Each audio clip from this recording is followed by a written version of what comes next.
¿Qué tal? Saludos y muy buenas tardes. Bueno, pues tenemos este tiempo de radio. Como saben, pues siempre intentamos traer temas que preocupan o que realmente no conocemos toda la información que requiere preocupaciones para nuestro día a día. El titular de este programa se puede llamar Cláusula suelo y otros fraudes bancarios. Seguro que si a usted no le está ocurriendo, posiblemente sepa de alguien que le esté preocupando. Pues de ello vamos a tratar en esta jornada. Les voy a presentar a nuestros dos invitados. Bueno, Claudia Yataco, ¿qué tal? Bienvenida, muy buenas tardes. Muy buenas tardes, Javier. Bueno, Claudia ya te conoce, sí, ¿verdad? Bueno, sí, sobre este tema lo hemos hablado algunas oportunidades. Sí, y además te puedo decir que en algún medio de esta casa han pedido que se repitiera el programa, porque la información que tú detallabas llegó a muchísima gente y le sirvió precisamente de ayuda, porque en el momento que aparece una judicialización con la entidad bancaria, pues te preocupa el decir, ¿puedo contra el banco? Puedes contra el banco. ¿Sí? Puedes contra el banco, sí. Un poco al hilo, no sé si retomamos un poco la conversación que tuvimos la última vez, que ya rápidamente ha pasado un año y es un tema que se ha venido hablando desde hace mucho tiempo. Pues tenemos novedades, ¿no? Entonces novedades que tanto Miguel, mi compañero, como yo, pues estaremos ansiosos de darlas a conocer. Bueno, pues tú ya prácticamente has dado paso a Miguel. ¿Qué tal, Miguel? Muy buenas tardes. Muy buenas tardes, don Javier, ¿qué tal? Eres abogado y socio director del área judicial de abogadoresponde.net, conjuntamente con Claudia Yataco. Efectivamente. Tú eres de Andújar. Ahí está. Ella prácticamente también es de Andújar. Una andujareña adoptada por lo menos. Yo siempre quiero resaltar que Claudia pues tiene un bagaje importante, ha sido apoderada de una entidad bancaria. Sí, ¿no? Durante algún tiempo, sí. Y ahora está en la parte contraria, donde toca, ¿no? No, y donde te sientas cómoda y donde veas pues que efectivamente lo que mencionaba en varias oportunidades, eso, donde te sientas tú realizada profesionalmente y personalmente. Bueno, eres colaborador del despacho de abogado Responde.net y también eres el doctorado de Derecho Mercantil por la Universidad Complutense de Madrid. Vaya Así currículum, ¿no? ¿Eso te lo regalo? ¿Te lo han regalado? No, me ha costado muchos años. Miguel, ¿tú le envidias?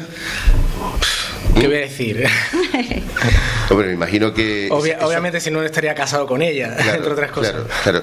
Porque, ¿cómo compartí esto? ¿Hay una responsabilidad y tarea?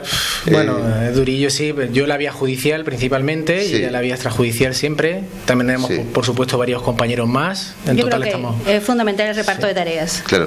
Tú llevas el tema extrajudicial. ¿En qué consiste el tema? El tema de la conciliación, ahora que está muy de moda, y ya lo hablaremos en su oportunidad, y entonces, pues, un problema se aborda de dos perspectivas. Primero la vía extrajudicial, tratando de conseguir un buen arreglo, y posteriormente, cuando ya no es posible la negociación, pues ya pasamos a la vía judicial. Bueno, aquí tenemos que actualmente se está solicitando el amparo de dicha sentencia, ¿no, Miguel? En concreto, bueno, pues ha salido el 21 de diciembre una sentencia, una muy famosa sentencia del Tribunal Europeo, por el cual pues ya se decreta en concreto la retroactividad total desde que fue la baja del Euribor en 2009, no hasta 2013 como tenía nuestro Tribunal Supremo. Y bueno, de hecho tenemos algunas que no habían adquirido firmeza, que han salido en ese lapso, no habían dado sentencia, pero como no habían pasado 20 días, se han recurrido en algunas audiencias provinciales. Se puede, en concreto, bueno, pues puede suponer un buen pellizco económico para muchas personas, porque hablamos de unos cuantos años más, de 2009 a 2013, muchas cantidades.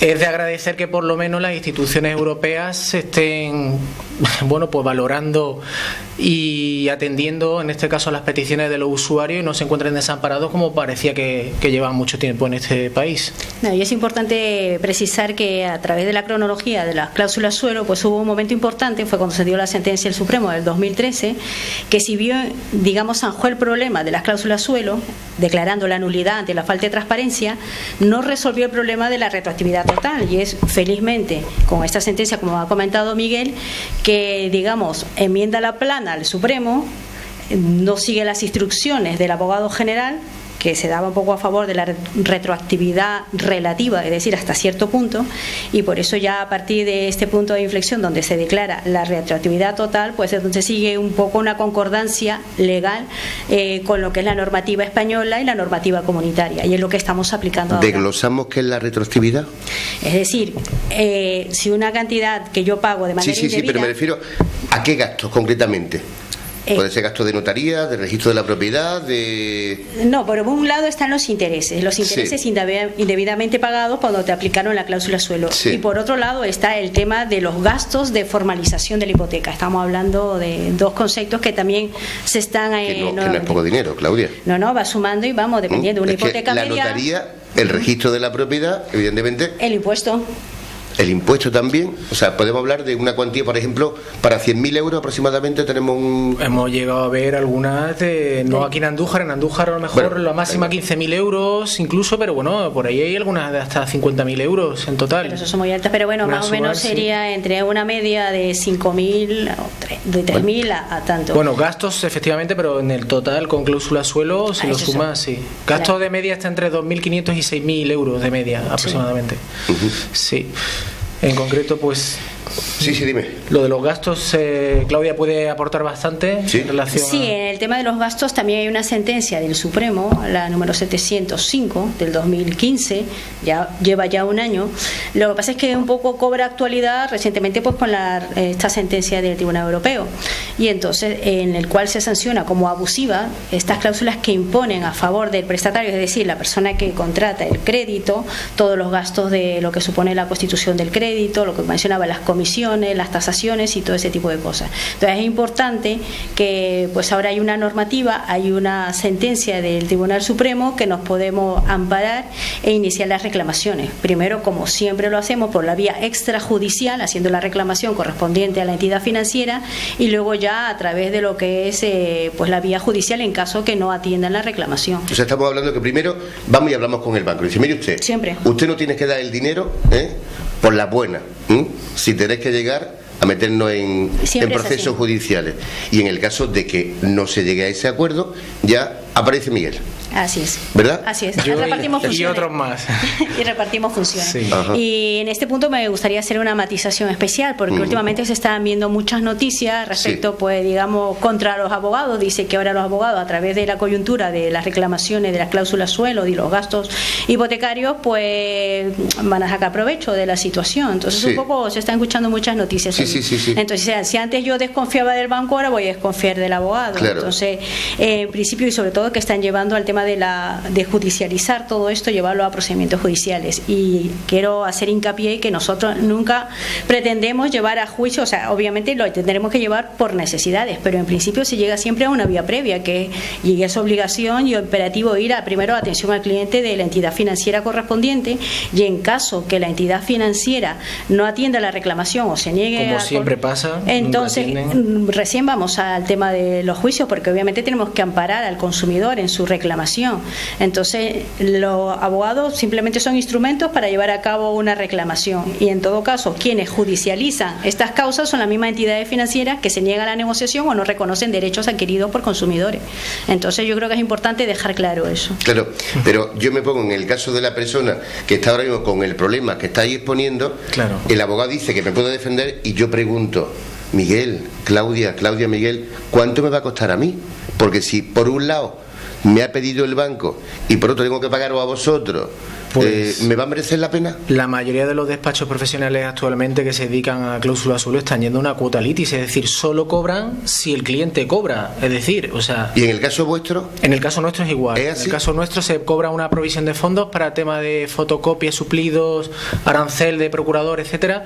Se devuelve íntegramente en el momento que hay una sentencia con condena en costas, y luego se va un porcentaje, por supuesto, o sea que no tiene nada que perder. O sea, el cliente cobra Perdón, paga a vosotros en el caso de que él cobre por parte de la entidad bancaria. Solo cobramos si ellos cobran. O sea, pero no como nosotros, muchos otros. Hay por ahí ejemplos que salen en la tele muchas veces anunciándose. No, porque ten en cuenta que ahora hay una coyuntura de crisis y entonces, lógicamente, no va a ser un impedimento a una persona para reclamar y ver amparado su derecho el que no tenga medios económicos para pagar. Pero puede ser un freno el desconocimiento de lo que estamos diciendo obviamente, ahora mismo. Entonces, es eso, simplemente que no, un poco, que la desconfianza un poco... Perdona que insista porque lo primero es que yo me veo una entidad bancaria que se llama tal y miro hacia arriba y digo, y pero yo que soy nada, ¿cómo yo me voy a enfrentar? Pues ahora me busco a un abogado o a una abogada y el abogado, y perdóname la expresión, siempre se ha dicho cuidado con los abogados, que, ¿verdad?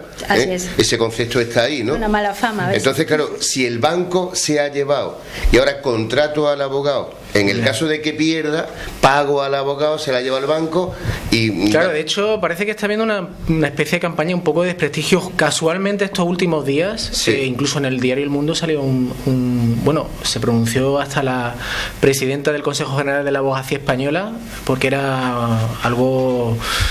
unos descalificativos que eran, vamos, no tenían lugar bajo ningún concepto. Pero que casualmente es ahora dicen eso, que si van a perder mucho en abogados, cuando la mayoría de los despachos de abogados están haciendo esta cuota litis, entonces no tiene... Se llama por su propia cuota litis.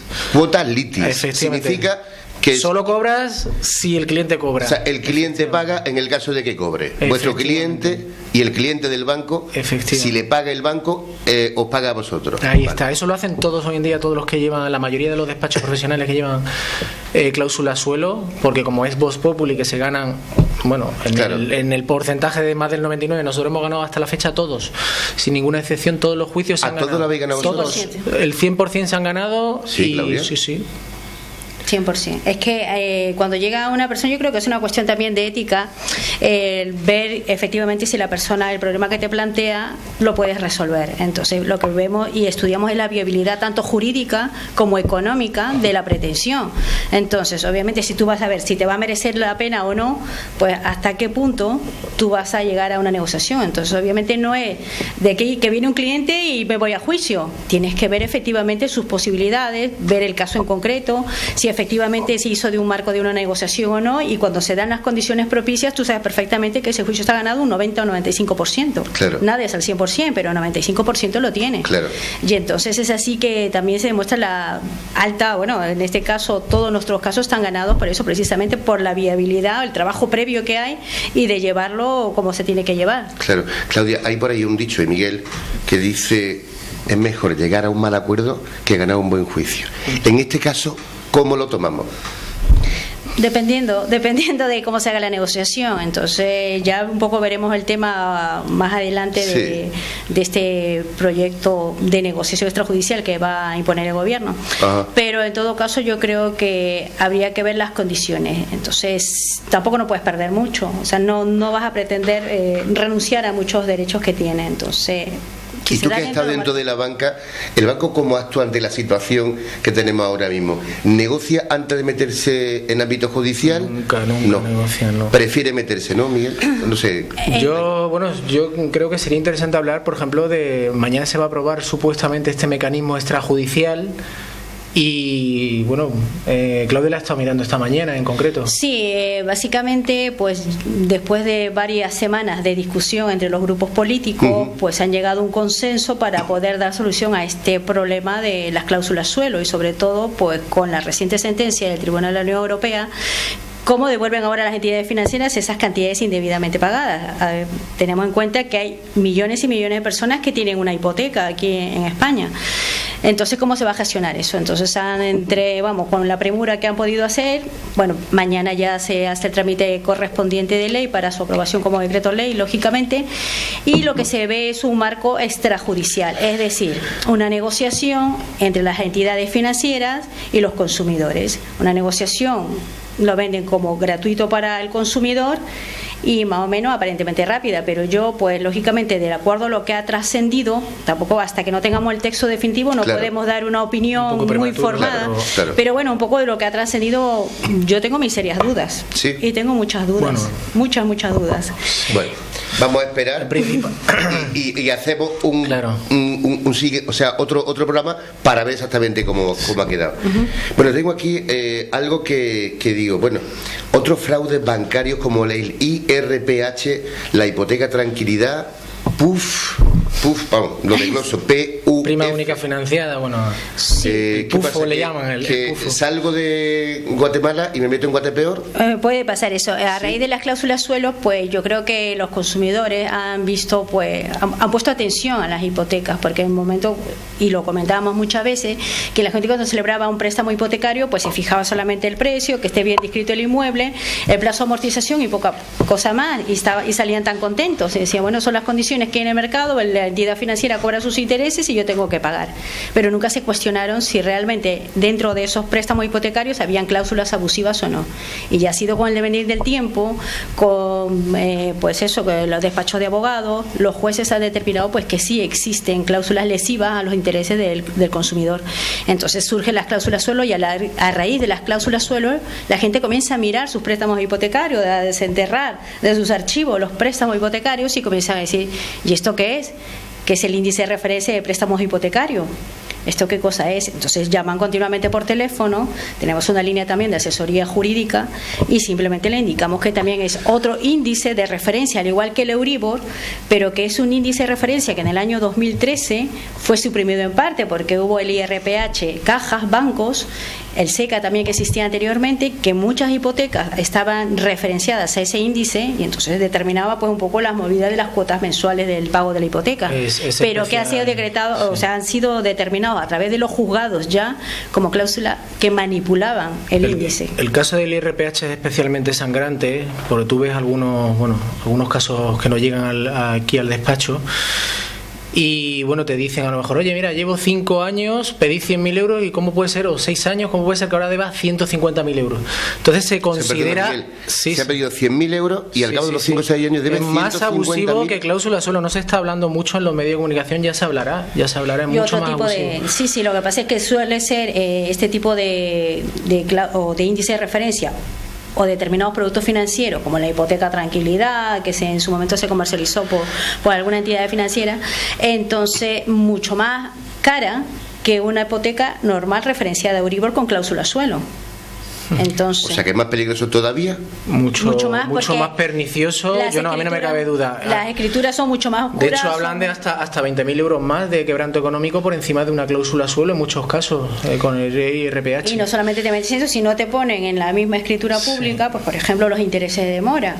Lo que te ponen ahí, el interés legal del dinero normalmente va por año y se estipula en un 3, 3.5, un 4%, etcétera. Claro. Y los porcentajes a 18% ahora. Un segundo, que es que me está viniendo una cuestión a la cabeza y ahora continuamos con eso. Oye, ¿vosotros aconsejáis que antes de que alguien compre una vivienda y vaya al banco a firmar una hipoteca, se pase por vuestro despacho o por cualquier otro para que se vea esa escritura que se va a firmar? Es lo lógico, es lo lógico. La decisión financiera más importante de la vida del 95%, por decir algo. Por 100 euros muchísimos abogados acompañan a la firma por un reducido precio y obviamente se evitarían muchas de estas reclamaciones posteriores. Y te ahorras dinero seguro. Por supuesto, no te quepa la menor duda. Porque hay una normativa de transparencia bancaria que impone... Es que estamos hablando de solución al problema, claro, pero también puede haber la prevención para que no ocurra el problema, ¿no? Pues el IRPH a más de uno se lo hubiera evitado, y el tema de cláusula suelo más de uno se lo hubiera evitado. El tema de gastos hipotecarios, o sea que hablamos de muchísimo dinero. O sea, hablamos de IRPH, voy a repetirlo. IRPH ya lo conocen. Hipoteca tranquilidad y el PUF, que se llama prima única financiada. Bueno, es otra cosa que ya merecería un programa aparte. Sí, son, pues yo no me gustan los eufemismos en este caso, me gusta hablar las cosas por su nombre. Hay ánimo de lucro y hay engaño, pues son fraude y se conocen como fraude y así lo atestiguan. Es que es como yo a veces se me viene la idea un poco gráficamente, ¿no? De tener un enfermo y cuanto más vas indagando ves más males. Entonces lo que vea, de repente aparentemente ves una cláusula suelo, de repente ves la obligación de tener que a cargo del prestatario de cubrir todos los gastos de la hipoteca, cuando la parte en todo caso con más intereses es la entidad financiera, luego ve la cláusula de morosidad, luego la renuncia a la cesión del crédito y una serie de circunstancias que te digo, cuanto más indagas indagas, más cosas ves. A título ilustrativo, por ejemplo, el IRPH era un índice que ellos mismos manipulaban, los propios bancos. O sea, han quitado ya 2 tipos de IRPH. ¿Y por qué sigue uno? Claudia, perdona que me dirija a ti. Yo he escuchado en algún momento a excompañeros tuyos de la banca que decían que estaban vendiendo productos que no se ven exactamente lo que estaban vendiendo. Lo que pasa es que yo considero que de la transparencia debe de partir de la misma entidad financiera. Entonces, sí, lógicamente, hay personas que simplemente son comerciales, claro, que no son banqueros. Claro, entonces, ¿qué pasa? Que los empleados que van, hay algunos que van para campañas, hay algunos que son empleados fijos de banca, sí, entonces los que se dedican a los créditos, etcétera. Hay otros que van como promotores, más comerciales que otra cosa. Entonces, lógicamente, como comerciales, lo que te hacen es vender las bondades del producto. A veces hay cosas que te puedes callar, etcétera. Entonces yo me imagino que será un poco el tema eso de no haber dicho o haber dicho una verdad a media. Claro. Pero lo que pasa es que no hay peor mentira que contar una verdad media. Entonces, y el problema es que muchos conscientemente y muchos pues por desconocimiento, habrá de todo. Quiero hacer insistencia. Son 100 euros lo que puede costar, ¿no, Miguel? Y el que te acompañe un abogado dinero para asesorarte, correcto, en la compra de una vivienda. Efectivamente. O sea, que estamos hablando de mucha cantidad de dinero por 100 euros. Efectivamente. No merece la pena que te 100 o 150, pero estamos hablando de miles de euros. Sí, lo que ve básicamente que pues las condiciones, porque tú puedes solicitar que te den la escritura pública, el proyecto de escritura pública se queda a firmar y mirarlo pues con detenimiento, porque yo creo que nadie en su sano juicio pretenderá que a una persona, a un consumidor medio, en 10 minutos que se le lee un préstamo hipotecario de 20 a 30 páginas llegue a tener una comprensibilidad real de lo que se está firmando. Entonces yo creo que eso hay que analizarlo tranquilamente, verlo así, y si hay algo pues que no está conforme a la normativa, pues decirle, mira, que yo no te firmo esto, o esto lo solucionamos o cómo lo hacemos. Entonces entras en un proceso ya, digamos, un poco de negociación. Entonces, cuanto más sabes, yo creo que puedes defender mejor tus derechos y hacer una operación con la mayor transparencia, tanto para ambas partes, ¿no? Pero lógicamente como consumidores. Estamos ahora hablando un poco del tema de los consumidores. Y con todo lo que está pasando, que hasta Bruselas se ha metido, ¿están cambiando la política bancaria para que aparezca esa transparencia? Han tenido que hacer este mecanismo porque no tienen otra. Bueno, por ejemplo, yo a raíz del mecanismo que he propuesto, que quiero hacer hincapié en que llevo un precedente con las preferentes de Bankia, un nefasto precedente para los que se acogieron a dicho mecanismo, a dicho arbitraje. Perdieron mucho menos dinero, o sea, dejaron de recuperar mucho dinero con respecto a la gente que fue por vía judicial. Y luego, aparte, a muchos le cambiaron un producto bancario tóxico, como eran las preferentes, por otro producto bancario tóxico, que eran las acciones de Bankia. Todos sabemos cómo estaban las acciones de Bankia.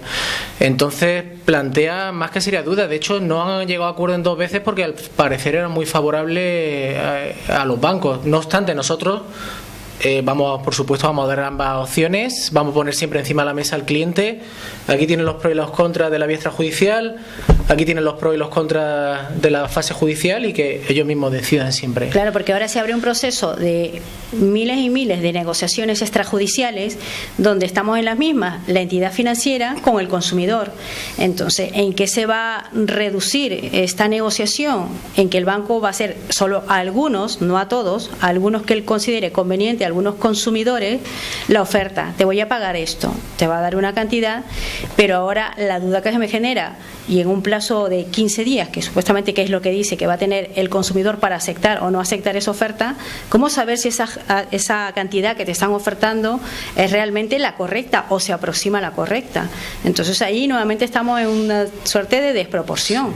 El banco maneja tema económico pues de toda la vida. Un consumidor medio, como pretende, va a tener que finalmente ir a alguien a buscar y decir, oye, esto está bien o no. La cuenta. Entonces, oye, una pregunta que me viene. Y mientras que estamos pleiteando, ¿nos podemos negar a pagar el compromiso mensual al banco? No, por desgracia no. Tiene que seguir pagando. Hay que seguir pagando. Hay una obligación contractual hasta que el juez decrete la nulidad. Y eso es otra cosa que no entendemos del mecanismo extrajudicial que están diciendo, que pueden esperar 3 meses y el banco decide a quién le da o a quién no le da en ese mecanismo. La oferta. Y además, de hecho, bueno, es que no, en fin, ya se verá. Digo, es muy precipitado, tenemos pero... dudas. Porque puede venir la persona, esté viendo y dirá, yo es que me siento, dejo de pagar, no. Tengo que seguir pagando hasta que el juez decida, efectivamente, falle, o que negocie con el banco, o que el juez decrete o declare la nulidad y la devolución de las cantidades indebidamente pagadas. Sí. Ahora pues ya tenemos una serie de precedentes que un poco no ser tan optimista con el proceso de negociación que se avecina, porque actualmente con nosotros venimos y repito, trabajando mucho la fase extrajudicial con las entidades financieras para llegar a un acuerdo antes de irnos a un procedimiento judicial de reclamación. El banco pues lo que hace es obstaculizar. Entonces los clientes, la gran mayoría, vienen sin escritura pública de préstamo, solamente tienen la de compraventa, porque se quedó el préstamo hasta que no estuviera pagado con la entidad financiera. Entonces anda a buscar y a pedirle al banco que te dé la escritura del préstamo o una copia de la escritura. El banco, si quiere, te lo da, si no quiere, no, y te tienes que ir a un notario, al notario que te hizo el documento público, y pagar el arancel de 70 o 80 euros, lo que corresponda. Tienes que pagar por un documento que supuestamente en gastos de formalización de hipoteca tú hicieron pagar a ti. Y nunca se lo dieron. Vamos, yo creo que los 100 euros que mencionaba se dan besados. Sí, de hecho yo doy fe que los cuadros de amortización, que es con el documento por el cual podemos cuantificar la cuantía de la demanda, valga la redundancia, yo lo he visto allí hacer y es una cosa muy muy compleja. Nunca lo dan, muchas veces lo tenemos que pedir para que lo pida de oficio el juez, porque no lo quieren proporcionar, lo tenemos que calcular nosotros mismos. Incluso me consta que aquí en esta misma localidad hay una entidad bancaria que le pidió a un cliente 100 euros por darle un documento que están obligados a concederle, que simplemente saber las cuotas que tiene, ¿no? Que 100 euros le pidieron, eran 14 años, 16 años. No, y por hoja, por año, cobraban por año. Y digo, mira, pídete tal año y ya está. Pero es que es una cosa absurda. Te echa las manos a la cabeza de lo que no, porque tú dices, ahora un mecanismo extrajudicial, pero extrajudicial lo hemos venido trabajando siempre, y en el despacho lo hemos venido insistiendo, y vemos las trabas que te pone la entidad financiera, porque sabe que finalmente vas a ir a los juzgados, ya estás en manos de abogados, y todo lo que puede obstaculizar lo obstaculiza. Entonces espero que, te digo, que en este proceso de negociación que se aproxima, pues no siga jugando con sus mismas reglas de juego. Sí. Y que facilite la información desde el primer momento en que llama a un cliente, que el cliente, que le faciliten la escritura mínima del préstamo hipotecario y que le den el cuadro de amortización para poder cuantificar en su momento el impacto económico de la devolución de las cantidades indebidamente pagadas. Bueno, hemos estado metiendo algunos temas y algunas palabras y aparece el arbitraje o devolución. Sí, eso es lo que hemos hablado, lo hemos venido en el mecanismo. Pero el arbitraje, ¿cómo funciona? Lo que pasa es que, como te digo, todavía están por implementar lo que mañana se va a aprobar. Sí. Básicamente lo que dicen, que la negociación la van a dejar en manos de entidades financieras y consumidores, y dicen que se va, un poco para velar por la transparencia del proceso, pues una comisión formada por plataforma de consumidores, etcétera. Entonces, ¿hasta qué punto va a prosperar o no? Yo en el fondo espero que este proceso no suponga una salida rápida y favorable a la entidad financiera. Espero que no sea eso. Al hilo de las obstaculizaciones, me hace gracia porque oímos declaraciones que le dicen desde los propios empleados bancarios a los clientes de lo más variopinto e inverosímil. O sea, desde que no tienen cláusula suelo, y efectivamente claro que la tienen, pasando con que nadie le ha ganado a ese banco, cuando es más bien es todo lo contrario, creo que es Vox Populi, y de hecho hay algunas entidades que no han ganado ni uno. Pasando con cómo era que las cajas no tenían cláusula suelo. La normativa no se aplicaba a las cajas, sino solamente a los bancos. Y digo, pero que si la caja es una entidad financiera. O eso que decíamos, te vas a gastar mucho dinero en abogados cuando precisamente están yendo a cuota litis y lo vas a perder todo. Bueno, incluso a nivel judicial, estamos bastante acostumbrados a que los directores de las entidades bancarias dicen muchas falsedades en el interrogatorio. De hecho, hemos llegado a percibir en alguna ocasión de una querella por falso testimonio. Alguno le ha cambiado la cara durante el transcurso del juicio, porque eran falsedades manifiestas y notorias. Entonces, sí que es cierto que luego al final se la acaba pillando siempre a todos, pero sí que es muy muy común y de hecho le ves a los compañeros abogados que asisten a los bancos, como antes le dicen tienes que decir esto y sí. Porque date cuenta que finalmente ellos siguen vinculados a la entidad financiera, entonces son empleados de la entidad financiera y no van a barrer contra su propio tejado. Claro. Entonces por eso su testimonio es bastante relativo de credibilidad. Pero bueno, hay de todo, tanto en la parte, ya te digo, en la parte práctica hay muchas anécdotas, muchas circunstancias, y lo único que yo apelo es a la reflexión del consumidor, que ahora tiene una oportunidad, que esa oportunidad obviamente no se deja engañar nuevamente, porque en cierta manera estamos hablando de que en su momento pues fuimos engañados a través de los préstamos hipotecarios de alguna u otra manera por decirle y llamarle por su nombre, una suerte de engaño, porque no te dijeron la verdad. Y por otro lado, dentro de este proceso de negociación, pues no tener miedo, consultar, informarse, y no porque te ofrezcan 1.000 o 2.000 euros ahora tú vas a renunciar a cosas que puedes tú bien sacarlo provecho o digamos o reivindicarlo a través de un procedimiento judicial. Yo siempre he pensado, vamos a ver, si yo me dedico a lo que me dedico y conozco a lo que me dedico, pero ir a pecho descubierto, a firmar algo con todo el desconocimiento prácticamente de por vida, porque hace quizás 20 años la hipoteca era de 10 años. Bueno, claro. Se podía, pero 30, hablamos de ¿cuánto? 20, 30, 40 años inclusive, hipotecas. Inclusive también pasaba de... ¿no? Claro. Yo no sé si eso ha desaparecido. Con todo lo que ha llovido a día de hoy, la verdad que hay que ser muy ingenuo para oír estas campanas que hay. En fin, nosotros no obstante insisto que dejamos siempre y lo ponemos sobre la mesa y que decidan. Ahora tenemos serias dudas. Sí, yo me quedo con unas palabras que dejó un cliente que dijo: mira, con todo lo que me ha pasado, porque me la colaron por todos lados sin darme cuenta. Me la colaron por todos lados. Por aquí cláusulas abusivas, gastos por aquí, cláusulas suelo y todo eso. Y al final es que yo ya no me siento capaz de ir a ningún notario ni a ninguna entidad financiera sin un abogado al lado. O un abogado de confianza. Es que yo creo que la provocación que ha hecho, digamos, la política bancaria es que tienes que ir con alguien que te ayude, que te asesore, que te oriente. Es lo que decía, no me voy a pecho descubierto. Búscate a alguien de confianza que te acompañe. ¿Cosa que no hayamos dejado en el tintero que creas que sea importante? Pues acaso a lo mejor lo de los gastos notariales, que es una vía, sí. En este caso, pues nosotros estamos requiriendo simplemente lo que son las facturas de notaría, sí. Facturas de registro de la propiedad, facturas de gestoría, que en muchos casos sí hay gestorías que tramitan la hipoteca, la obliga el banco a... Facturas, de tasación del inmueble cuando la hubiera. Y luego también, por ejemplo, el modelo 600 de actos jurídicos documentados, que bueno, es que como también a muchos no se lo han dado nunca, nos llegan muchos clientes que nunca le han dado nada, en caso de que no lo tuvieran, se lo podemos decir cómo conseguirlo, ese modelo. Y la escritura también, ¿no? La escritura, por supuesto, eso para vía judicial junto con el poder, nada más. Eso y ya reclamación directa. Y la reclamación de los gastos no solamente se circunscribe a lo que son las cláusulas suelo, estamos hablando de créditos hipotecarios en general. Sí, de todas las hipotecas, todo el que haya pagado eso, incluso se han sido canceladas, una acción imprescriptible, la acción de nulidad, aunque hay algunos juzgados que hablan de 4 años. Todas las hipotecas, insisto, es un buen pellizquito económico para mucha gente, o sea que... Y que posiblemente ayuda a dormir también, ¿no? En estos tiempos todo viene bien. Bueno, pues Claudia Yataco y Miguel González son precisamente, matrimonio, evidentemente, también son abogados de Responde.net. ¿Algún número de teléfono? Sí, pues aquí en Andújar tenemos el 953-510938. ¿Y está ahí Aquí en Calle número 30, segundo, frente a la ermita. De hecho, damos la primera consulta en relación para revisar la hipoteca sin ningún compromiso, completamente gratuita, para decirle si la tiene o no. Tenemos clientes en toda España. ¿En toda España? Sí, por supuesto. En toda España.